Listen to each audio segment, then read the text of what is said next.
A very good day. My name is Pavitra Suresh, and today I would like to present about phylum Porifera. What is phylum Porifera? Phylum Porifera are mostly referred as sponges. So there are a few fun facts about phylum Porifera. Dolphins will use marine sponge to protect themselves while searching for food.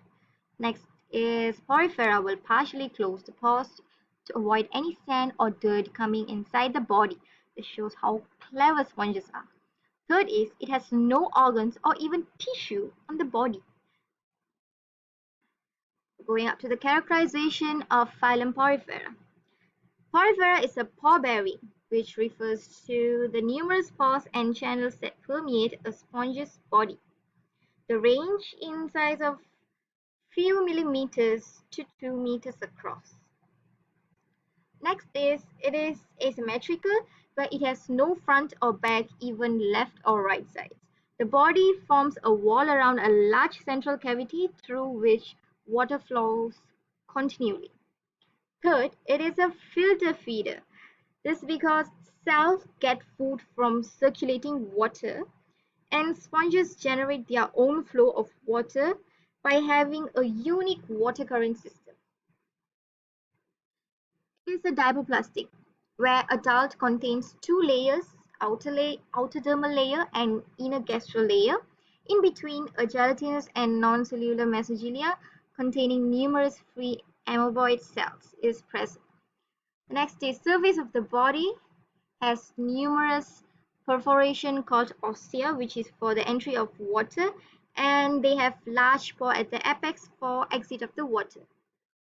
And there are three types of water canal system present, which is asconoid, syconoid, and leuconoid.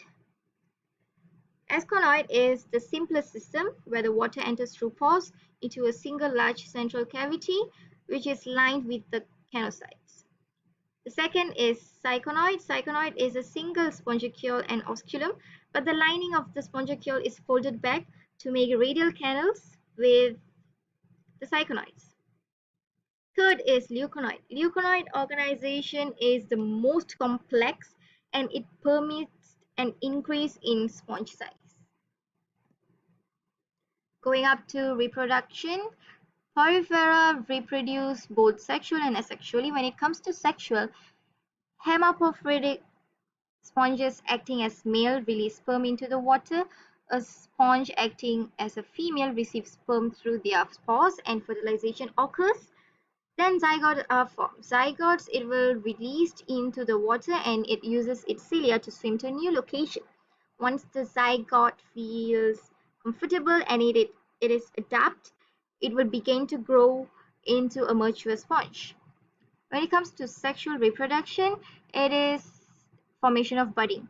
It is more to formation of gemmules. Budding is aggregation of cell differentiated into small sponges that are released superficially or expelled through the osculum. Formation of gemmules is they released when the parent body breaks down and capable of surviving even under harsh conditions. But in normal condition, an opening called micropyle appears and releases amoebocytes, which differentiate into cells of all the other types. There are groups of sponges divided into three classes, which is class Calcarea, class Hexanitellida, and class Hemospongia.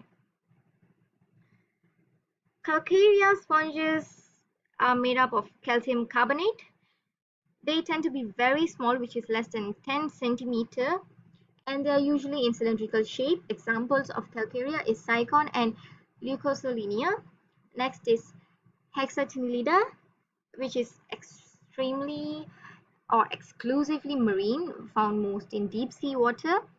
And the skeleton is made up of 6-layered siliceous spicules bound in a glass-like lattice, because the entire formation is like, it is a glass sponge, and it is usually cylindrical shape. An example of Hexatinellida is Euplatica. Third is Demospongia. Demospongia, about 80% of all species and includes the freshwater Spongilidia. And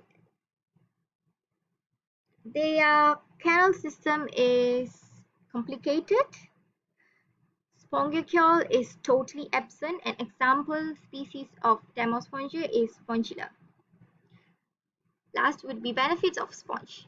These are the benefits of sponge because they can withstand wide variety of situations such as drought, chemical pollution, fluctuation in water flow, pH, and even temperature. That's all from me. Thank you.